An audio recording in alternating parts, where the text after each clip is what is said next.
Hi friends, welcome to creative gifts. Last week வந்து நான் ஒரு வீடியோ போஸ்ட் பண்ணியிருந்தேன். ஸோ வந்து பிஸ்னஸ் ஐடியா பற்றி நான் போஸ்ட் பண்ணியிருந்தேன். So most of the people பார்த்துருப்பீங்க. தேங்க்ஸ் ஃபார் வாட்சிங். ஸோ அதோட கண்டினியூஷன் தான் இப்போ வந்து இன்றைக்கி நம்ம டிரான்ஸ்போர்ட்டேஷன் ஷிப்பிங் பற்றி நம்ம வந்து இன்றைக்கி இந்த வீடியோவில் பார்க்கலாம். ஸோ அதுக்கு முன்னாடி வந்து லாஸ்ட் வீடியோவில் ஒரு சிஸ்டர் வந்து கமெண்ட் பண்ணியிருந்தாங்க. இந்த மாதிரி நம்ம கிஃப்ட்ஸ் எல்லாம் நமக்கு காமிச்சோம் இல்லையா, அது வந்து எங்கே வாங்குனீங்க அப்படின்னு சொல்லிட்டு கமெண்ட் பண்ணியிருந்தாங்க. ஸோ வந்து நான் ஃபஸ்ட்டு இன்ஸ்டாகிராமில் தான் அதை பர்ச்சேஸ் பண்ணேன். ஸோ அந்த பேஜ் நேம் வந்துட்டு யூனிக் ஆக்சசரிஸ் அப்படின்னு சொல்லிட்டு அங்கே தான் பர்ச்சேஸ் பண்ணேன்.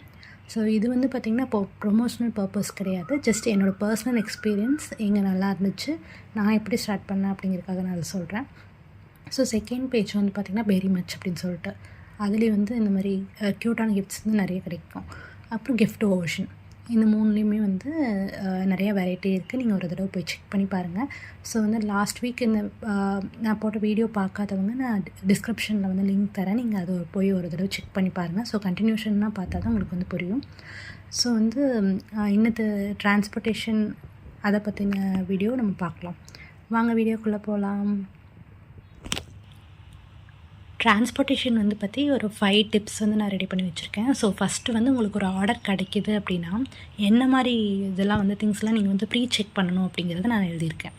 ஃபஸ்ட்டு வந்து பார்த்திங்கன்னா செக் ஈவென்ட் டேட்டு. ஸோ அவங்கக்கிட்ட ஃபஸ்ட்டு ஒரு கஸ்டமர் ரிட்டன் கிஃப்ட்ஸ்க்காக உங்களை வந்து அப்ரோச் பண்ணுறாங்க அப்படின்னா ஈவென்ட் டேட் வந்து எப்போது அப்படிங்கிறத நம்ம கன்ஃபார்ம் பண்ணிக்கணும். இப்போ சில பேர் வந்து பார்த்திங்கன்னா ரொம்ப ஷார்ட் டைமில் நம்ம வந்து ரீச் பண்ணுவாங்க. இப்போ வந்து நாளைக்கு ஃபங்க்ஷனாக இருக்கும், இன்றைக்கி வந்து கேட்பாங்க. ஸோ அந்த மாதிரி டைமில் நம்ம வந்து ஆர்டரை வந்து எடுக்கக்கூடாது. ஸோ வந்து இப்போ ஷிப்பிங் பார்த்திங்கன்னா நம்ம சைடில் இருந்து டிஸ்பேட்ச் வந்து பண்ணிடுவோம். பட் வந்து சில டைம் கொரியர்காரங்க என்ன பண்ணுவாங்கன்னா அவங்களுக்கு நிறைய ரீசன்ஸ் இருக்கும். மேபி வெதர் கண்டிஷன்ஸ் ப்ராப்ளமாக இருக்கலாம், டிரான்ஸ்போர்ட்டேஷன் ப்ராப்ளமாக இருக்கலாம், என்ன வேணாலும் இருக்கலாம். அவங்க வந்து அன்றைக்கே டெலிவர் பண்ணுறத கூட அன்றைக்கி வந்து பண்ண முடியாத மாதிரி ஏதோ ஒரு சுச்சுவேஷன் வந்து வந்திருக்கும். ஸோ வந்து நம்ம நம்ப முடியாது. கண்டிப்பாக இன்றைக்கி இப்போது நம்மளோட அந்த பிளேஸ் வந்து பக்கத்தில் தான் இருக்கும். பட் வந்து 1 டேயில் ரீச் ஆயிரும் அப்படின்னு நம்ம நினச்சா கூட அது வந்து அங்கே ரீச் ஆகிறதுக்கு ஒரு 2 டேஸ் 3 டேஸ் கூட பண்ணிடுவாங்க. ஸோ வந்து ஒரு 4 to 5 டேஸ் இல்லாமல், பஃபர் டேஸ் இல்லாமல் நம்ம வந்து அந்த ஆர்டரை வந்து எடுக்கக்கூடாது. ஸோ வந்து கண்டிப்பாக டேஸ் இருக்குது, ஈவெண்ட்டுக்கு வந்து ஒரு 5-6 நாள் இருக்குது அப்படின்னா நம்ம வந்து அதை நம்பி வந்து அந்த ஆர்டரை எடுக்கலாம். ஸோ முக்கியமாக செக் பண்ண வேண்டியது வந்து ஈவெண்ட் டேட் எப்போ அப்படிங்கிறத. ஓகேங்களா. நெக்ஸ்ட்டு வந்து லொக்கேஷன் பின்கோடு. சில ஆர்டர் வந்து எப்படி வரும்னு பார்த்திங்கன்னா வேறு ஸ்டேட்லேருந்து வரும், ஹைதராபாடு, பெங்களூரு அந்த மாதிரிலாம் இருந்து வரும். ஸோ அப்போ வந்து நம்ம முக்கியமாக அவங்களோட பின்கோடு வந்து நம்ம வந்து கேட்டு தெரிஞ்சுக்கணும்.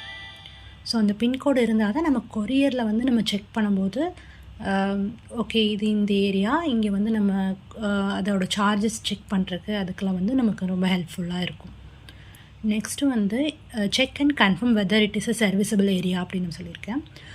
இது வந்து இந்த பின்கோடு தெரிஞ்சு வச்சுக்கிறது மூலிமா நம்ம வந்து அந்த ஏரியாவுக்கு நம்ம அனுப்பக்கூடிய கொரியர் வந்து சர்வீசபிளாக இருக்கா இல்லையான்னு நம்ம வந்து தெரிஞ்சுக்கணும். இப்போ வந்து ஃபார் எக்ஸாம்பிள் எங்களுதே எடுத்துக்கோங்க.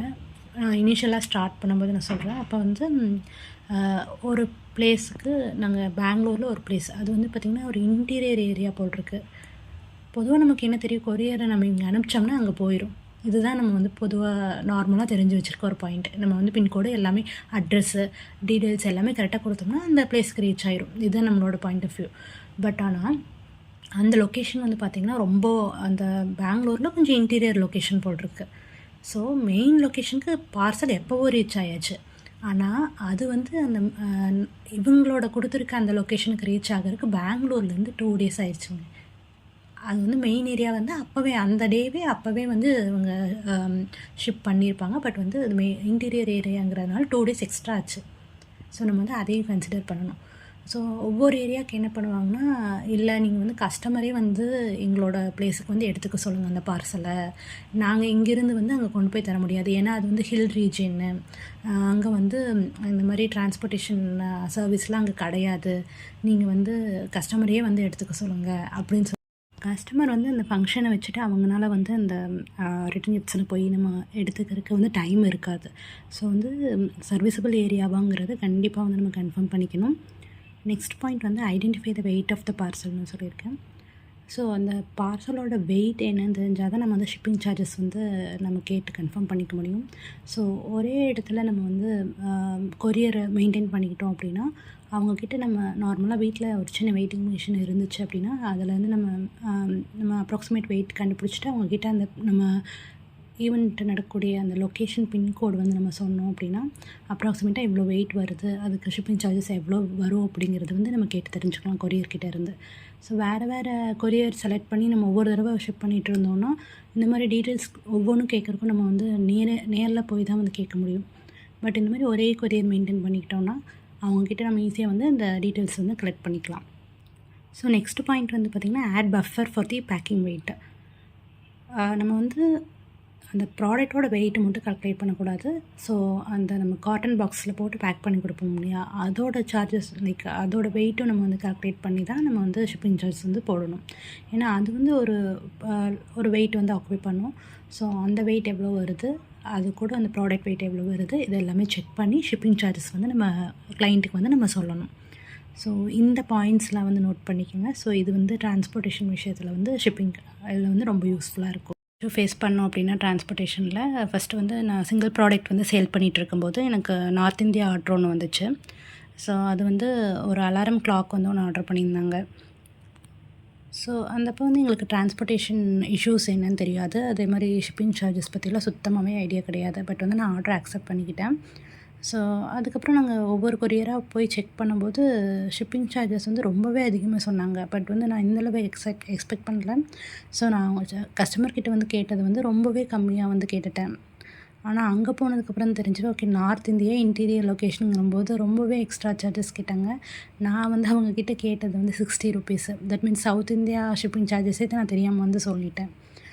பட் வந்து நார்த் இந்தியாவுக்கு நார்மலாகவே எக்ஸ்ட்ரா வருது. அது போக வந்து இன்டீரியர் லொக்கேஷனா அதை விட அதிகமாக வருதுங்கிறது இந்த டீட்டெயில்ஸ் எதுவுமே சுத்தமாகவே தெரியாது. நான் அப்போ சொல்லிட்டேன். ஸோ ஒரு 2-3 கொரியர் போய் கேட்டதில் வந்துட்டு எல்லாமே ஷிப்பிங் சார்ஜஸ் வந்து பார்த்திங்கன்னா 120க்கு மேலே தான் சொல்கிறாங்க. அதுவும் அது ரீச் ஆகிற டேஸ் வந்து பார்த்திங்கன்னா 7 to 10 டேஸ் ஆகுங்கிறாங்க. நம்ம போஸ்ட்டில் கொண்டு போய் கொடுத்தோன்னா அது வந்து கொரியரை விட அதிகமாக சொன்னாங்க. கொரியர் ரேட் சொன்னதை விடவே ஒரு ₹20 எக்ஸ்ட்ராவாக சொன்னாங்க. 130 என்னமோ சொன்னாங்க. பட் வந்து ஒரு எஸ்டி கொரியரில் செக் பண்ணும்போது அங்கே வந்து ஒரு ரேட் அதை விட போஸ்ட்டை விடவே கம்மியாக, ஸ்பீட் போஸ்ட்டை விட கொஞ்சம் கம்மியாக தான் சொன்னாங்க.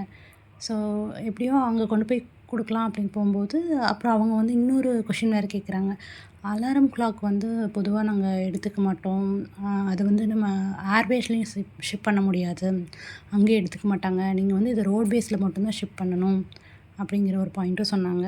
அது வந்து நாங்கள் புதுசாக அங்கே லேர்ன் பண்ணிக்கிட்டோம். அதை பற்றி சுத்தமாக ஐடியா இல்லாமல் இருந்தது, அதை லேர்ன் பண்ணிக்கிட்டோம்.